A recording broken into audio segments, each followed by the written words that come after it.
I'm sorry, I just love that. Look, carnage. Well, let's bring on to the stage the people responsible for this carnage.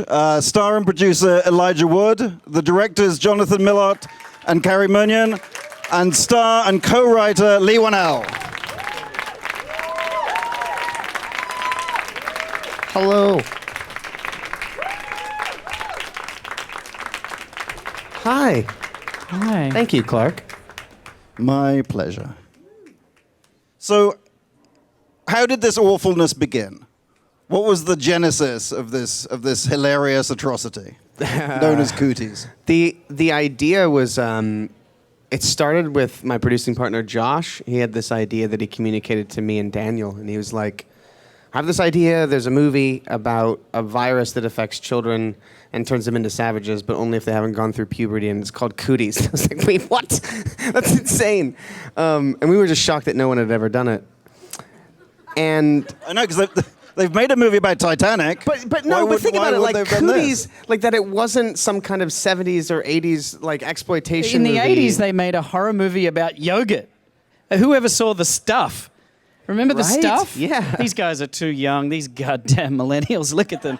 They're so fucking happy. No, there's like they made a horror movie about everything. There was a killer elevator movie. Remember The Lift?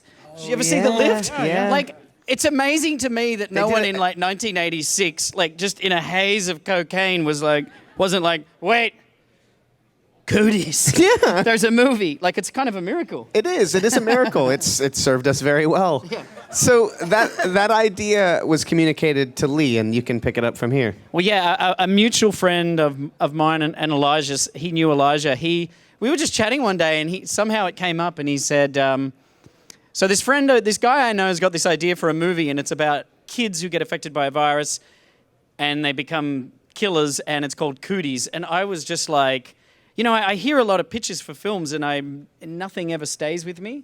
And it was like, right in that moment, I was like, I want to write that movie. Quick, get me a meeting with those guys. And so I met up with them, and as I was like pitching them my ideas, I sort of realized that they saw it as a serious movie. And they were, because they kept saying like, and it's going to be so terrifying and serious. And I was like, right, seriously funny. And eventually I was like, guys, you cannot have a movie called Cooties and not be a comedy. It has to be a comedy. It can be serious, but you got to change the title. No one's going to take a serious movie, no one's going to take it seriously if it's called Cooties.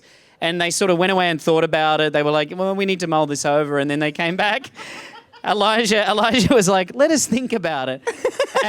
Because you were thinking like, who can kill a child? Yeah. And then they came back and said, let's do it. To be clear, that is the name of a film. That is not a film. something Elijah Who was Can Kill a just Child is pondering a of Spanish an afternoon. horror film, yeah. Absolutely. And I didn't go off and think about who could kill a child. Yeah. No. There is a scene. Yeah. Elijah, you just have that painted on your ceiling. Who can kill a child? But there's a scene in Who Can Kill a Child where the kids string up a guy like a piñata and beat him to death like with sticks. Is that right? Yeah. We wanted that to be in our film. I tried to make it happen, did it. but We kinda We did a bit of a Didn't human we? piñata. Well, there's yeah. the head. There's the head. yeah, going that's on. true. I mean, there's like, there's little pieces. sort of bits of it. Yeah. Jonathan and Literally. Cary, how did you? Maybe you could. This was your first film, correct? Yeah, this is maybe our you first, could yeah. just tell us a little bit about your background and how you got onto the ship of fools. Well, yeah. Well, I mean, the funny thing is, you said that there's never been a movie called Cooties. We did a short film called Boob, which is about a boob that comes alive. So that's how we got Cooties. We had done this short. It was about a killer tit. Basically, yeah. I mean, it was. Yeah. It's true. So we did that short killer film. tit movie. Yeah, killer tit movie. It's kind of a Like, neat, give it's us a the niche guys that genre. did the killer tit. Jesus, not another killer tit film. When are you guys going to come up with something original? But then basically we did the Killer Tit movie, and then we got a call, just your typical call where the producer calls us up and said, I'm working on this film with Elijah Wood, Leigh Whannell, the guy who did Glee and Brenham, a bunch of other cool guys, and I'm like writing names down, like what the hell. So yeah, just another typical call that got us We involved. actually flew you guys out from New York, and they had such a huge resume. Like, a lot of people come in a little bit prepared with pictures, but these guys had like a book, a huge binder that basically had the whole movie planned out. Trapper Keeper. Yeah, it was pretty awesome. We did a pretty extensive. I hope it was an eye trapper keeper. No, it was one of those old kind. Yeah. So we Actual came in paper. with like a big presentation because we knew we had to wow these guys to like really show that we could do this thing, and we did also like a little sizzle reel too that kind of showed some of the references for films, and they loved it, and it took a little while to get it going, but it was like a year later we came on and do it. So we've got a clip featuring your character. Could you, before we show it, could you just fill us in a little bit about where your character is at the start of the film? Clint Hadson. He is he has a good name. He's an aspiring horror novelist and a substitute teacher. And so we kind of are introduced to the characters in the film by way of Clint returning to school to substitute. And it's sort of through him that we meet all the characters, and then all hell breaks loose. Okay, let's see a clip. That's my favorite bit of that scene is just watching Leigh in the background trying to just pay attention. Shamelessly mugging. And well, Leigh, Where's the lens? Leigh, at what point did you say I've written a role for myself, or do you sort of write a Leigh Whannell-esque role and then hope someone picks up on it? Yep, it was a real Leigh Whannell role in that I had to write it to play it. So the only films I act in are ones that I've written, and so I was writing this film with Ian Brennan, who created Glee, and both of us were like, we want to be in this, and I'm so glad I did insist on it because it was such a fun shoot. Like, as everyone will attest, everyone in the film was funny, and we were always together. It was one of those movies where you're always with the same group of people. And they were all awesome. I like how Leigh, so he puts it so easy. Oh, I just write a movie so I can act in it. You know, like that's the easier way to act in a movie. It's like writing a movie is almost more impossible, I think. But yeah, I mean, yeah. That brilliant. I could audition, but I'm terrible at auditioning. And you do, I mean, I should have probably said who's actually in this movie beyond yourself at the start, but you do have this incredible cast. Maybe you could talk about the people who are in it and whether, when you reached out to them and said, would you like to be in a film called Cooties, whether there was any pushback from them at all? Or? It was pretty quick. Very quick, actually. I feel like we Yeah, it got was very everyone quick. we It all wanted. happened within like 2 weeks. We had a Yeah. kind of dream list of people, and almost every single person responded favorably. Rainn Wilson, Alison Pill, Nassim Pedrad, Jack McBrayer. Jorge Garcia. Yeah, Jorge Garcia. It was an incredible cast, and it all came together really fast. In typical kind of movie-making fashion, like we said, we pitched on it, and then a year or so went by, and then when it kicked back into gear, we had like 2 weeks to cast everybody and prep it and everything. So it went from kind of going really slow to a million miles an hour immediately. And because the script is so good, it was so tight, the actors responded to it very quickly. I was going to say, it's a real Yeah. testament to the script. The Yeah, you material's can give so them the good. $20 each now, Leigh. Well, we've actually got a clip that features a few more cast members, I believe. So if we can take a look at that. And what was it like? I mean, you've got a lot of kids in this movie. What was that like shooting? It's pretty interesting. Long pause. Pretty interesting. It was fun. I mean, and they're great actors, all of them. And you'll see that they have some dramatic scenes, but they also Sunny, who plays the kind of the patient zero of kind of brings the Cooties around. When she auditioned, she came in and she said, "My favorite show is The Walking Dead." And she was 8 years old, and we're like, "Wait, you shouldn't really be watching that show, but it's awesome. You're hired, like you're perfect." And then Cooper Roth, who plays Patriot, who's kind of he's our Spike from Gremlins. Kind of, he's the one who of the Cooties, he kind of is the brain of all the Cooties. He came into auditioning and he high-fived all of us as we were sitting there, and we're like, "Man, he can do this part. Let's get this guy on board." And they're amazing actors, all of them. And they loved it. This is playtime for them. This is like a playtime thing for them. And I was just going to say, I love the story that I always tell that sums up the kids for me was like the first day acting on the set for me. I was in front of a classroom full of kids, and I was kind of nervous because it was my first day acting in the film. And after the second take that I did, one of the kids in the front row in the classroom goes, "That was better." And I was just like, thanks. And but it was really, but they were also nice, but they were like actors. But it was fun because I think they want to be killers and monsters. They love it. Well, one of the things I enjoyed about the film is that it is pretty scary. I mean, it's very funny, but I think a lot of horror comedies, they're funny, but then they do tend to wimp out with the scares. And this is, I mean, there are bits of this that are really quite unpleasant, I'd have to say, with regards to the kids. And how difficult was it to know how far to go with regards to that? We wanted to go. We didn't want to pull punches. We wanted to make sure that this was scary. That it paid homage to the good zombie kind of genre. Like we wanted to have that. We didn't want to like, oh, you can't show blood if it's kids. That we wanted to really go all the way with it. And from the script, it all comes from the script again. There's some really amazing scenes in the script that were gory from the beginning, and we knew that going in, that's how we're going to treat it. I think the only problem we had with one of the kids and the gore was less about the gore itself, but more that he was gagging on the fake blood. There was so much fake blood that he was ready to throw up, literally. Well, coincidentally, I think we have a clip involving one of the kids. We're going to, after this, we're going to throw it out to the audience to ask some questions, so get your thinking caps on. But let's look at one more clip from Cooties. That's a great that's a great Jack ad-lib. That's amazing, that ad-lib right there. It was... Yeah, the context is obviously she was an extra and he didn't know who she was, so he just was like, who is that lady? Well, there was a few lines that didn't make the cut that I really liked. Like, I think Jack or Nassim was like, seems kind of cold-blooded just to leave her there. Like, all these, we just leave and let her die. There's a lot of good lines that weren't in the film. Yeah. Of course.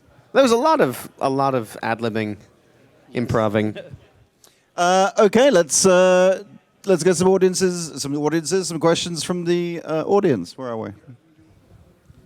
So this question is for Elijah.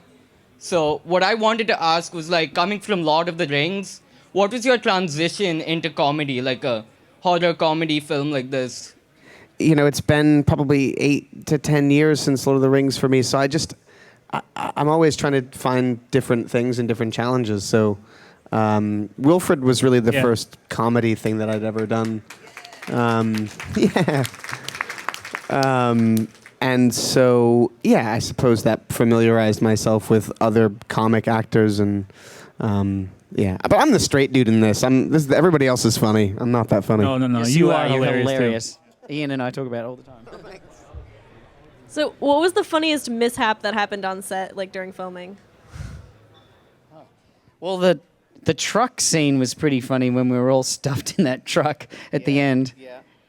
No. Probably shouldn't give away the ending. The best kind of like something that's not on film was there's a scene in here where he's kind of Lee's character was trying to figure out what's going on, and he goes through some throw up, and he comes back with throw up all over his hands, and one of the takes, Lee decides to lick the throw up off his hand. He was eating the throw up. So we were all cracking up. It was pretty hilarious, but And he proceeded to chase everyone around the room with the throw up on your hand too. Yeah, that was well, the most fun, I remember us saying the most fun we've ever had was this big attack scene where we're attacking the kids, and there's just as an actor, like, you know, people like, it's a very serious craft, and it is. But then when you're standing there with like hockey sticks about to pretend to beat a kid up, there's no denying that it's like tapping into your inner 12-year-old. Like, it was so much fun shooting that scene. It felt like Braveheart for us. It was like the closest thing to like a giant battle scene. It was like awesome. It was just like Braveheart, except instead of bashing the crap out of Scottish warlords, it was like 9-year-olds,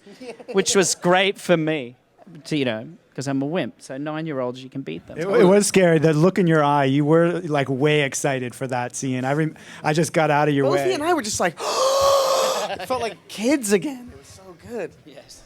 Most exciting reason accepting this role. And say hi to Wilfred. Oh, cool. Well, I didn't want to do the role, in truth. I'm a producer on this film and was a part of the whole development process. So I really didn't want to have anything to do with playing a role in the film, mainly because I wanted to create a separation from what we were trying to do with the company and the work that I do as an actor. So I had to be kind of convinced at the end to do it. I'm really glad that I did, and it was not hard to convince me because I love the script and I love the character, and I would have missed out on the best like summer camp experience. So yeah, I had to be convinced. I should point out that your company, Spectavision, has actually produced quite a few movies over the past few years, including The Boy, which came out, I'm guessing 6 weeks ago. Yeah, and Rainn Wilson is hilarious in this movie. But if you want to see a very different side of Rainn Wilson, then see The Boy. The Boy is available on iTunes now if anybody wants to see it. It's great. There's also a movie called A Girl Walks Home Alone at Night. That's on Netflix and on iTunes that you can see. It's free. It's free, practically. But Elijah, I want to say I saw Maniac, which was fantastic. First 3 minutes into the movie, hooked. It's a gnarly opening, right? Dark. So when I saw the dark turn that you took there, this makes sense. But what I want to ask everyone is this the beginning of a relationship where we can see, if not a sequel, just another project together? We want to, we always talked about a sequel. It would just be fun to be with that same cast again. It might just be totally self-indulgent. Yeah, I don't know. I mean, I would love to work with these guys again, everyone. It was Same. one of those shoots where it was so fun. And working with Spectravision, they're such a great company. Like, their whole mission is to make, really respectable, great horror films, which, any horror fan knows you're kind of starved for quality. A lot of horror films are bad. So to see a company that's like wants to make really, really, really takes the genre seriously is awesome. So I'd love to work with them. Yeah, I would love to do one. Oh, hi. I love Wilfred. I just want to say, while shooting the movie, what was the most difficult part? I don't know. I found the most difficult part, there's a sort of battle that happens that Leigh was talking about. That was a hard night. That was a really difficult, it was super fun, but to try and get all the things that we need to get done in one night, it was intense. Yeah, like that battle scene that they're talking about, usually, like an action scene you'd shoot over 4 or 5 days at least. That we did all in one night. And we start prepping around 6 o'clock during the day, light's still there. And then we start shooting actually around 8 or 9 at night and go until 6 in the morning. And these guys are, they're like, it's a real physical thing they're doing. And the camera department's doing their thing. So that was, I think, the most intense shoot that night was. But it turned out one of the best scenes, I think, in the whole film, luckily, in terms of, you don't want, but that was kind of the most, I think, the hardest thing to do. Yeah. Hello, thank you guys for coming out tonight. I'm new to the area and I'm just getting into filmmaking and just the different roles to play. So I had a question for Leigh and Elijah. I wanted to know, what do you like to do the most between acting, producing, and other roles in filmmaking that you plan to do in the future, or like to do? I don't know. I really like to produce. I like to facilitate. I like the creative process and working with writers and directors and the creative team to establish what the film's going to be from the ground up.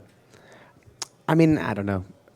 Is one better than the other? Yeah, maybe. I just like they filmmaking. They each have advantages. They do. Yeah. It's like acting's kind of powerless in a way because you're just a hired gun. You turn up and say this and stand there and put that on. But then it's also like really coddled. Like if you're like sitting there and you're like, I'm thirsty, 10 SWAT team dudes rappel through the ceiling with water bottles. It's like yeah, exactly. It's like you'll never feel more coddled or loved than when you're an actor. Just everything, you're like, oh, my back hurts. And it's like 80 cushions just dump on you. Like people are always looking after you. And writing for me is kind of lonely. So it's like, it's really hard and torturous sometimes. But if I had to pick one, I'd say directing. I just directed a film for the first time. Yeah, Insidious 3 he directed. Do you guys know that? Yeah, I directed Insidious 3. Thank you. And it was so fun. Like it was. When's that coming out? It's come out. That sounds good. When's it out? It's already come out. I was like, I know he's joking, but I'm gonna go with it. And that was just so fun to make that. I'm sure I'll direct. If I ever direct another film, I'll probably get my ass kicked and be like, this is terrible. But I had so much fun doing Insidious 3 that if I had a gun to my head and had to pick one, I'd pick directing because it's just so much fun to be the person responsible for how the story gets told. Like when you're watching a movie, it's really only the director who can point at it and say, this happened because I wanted it to happen.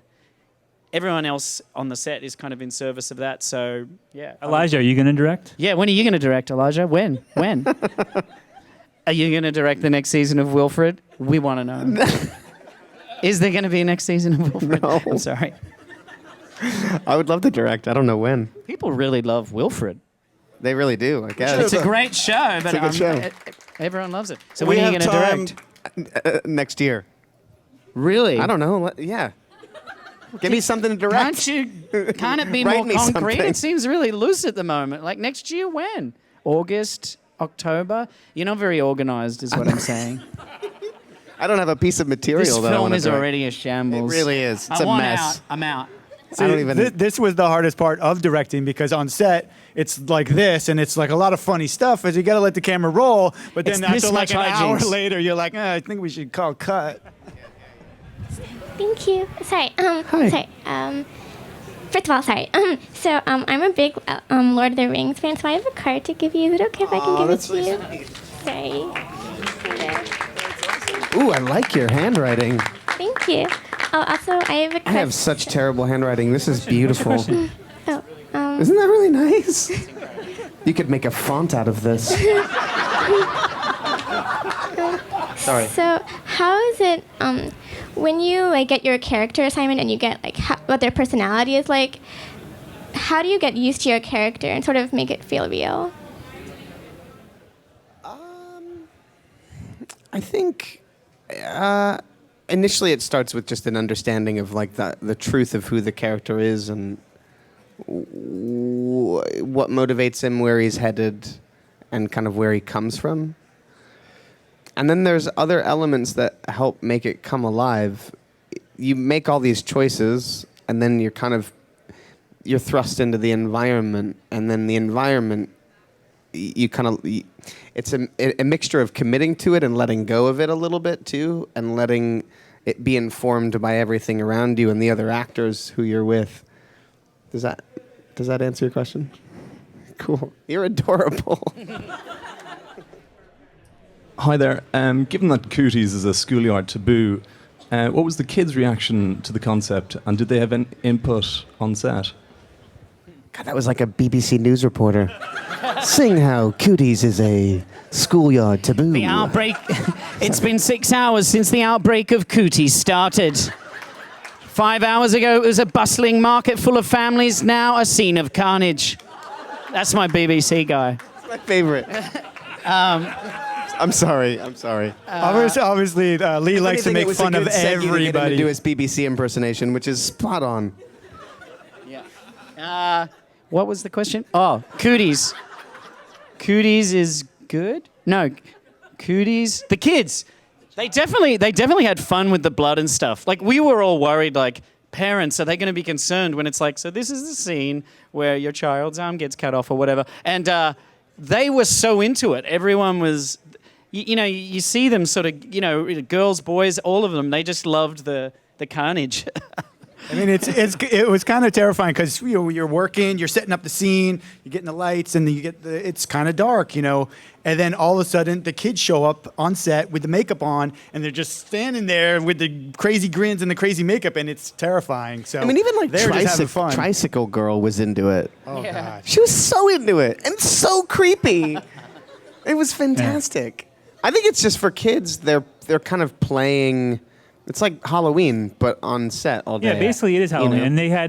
And I think because you see all behind the scenes how it's made, they're not scared. I mean, they see like this rubber arm, which maybe on film looks sort of real. Behind the scenes, it's just this rubber arm that they kick around. So I think for the kids, it was just fun. Yeah, the context is just I was so the only fun. one scared on set. It was just me. I was terrified.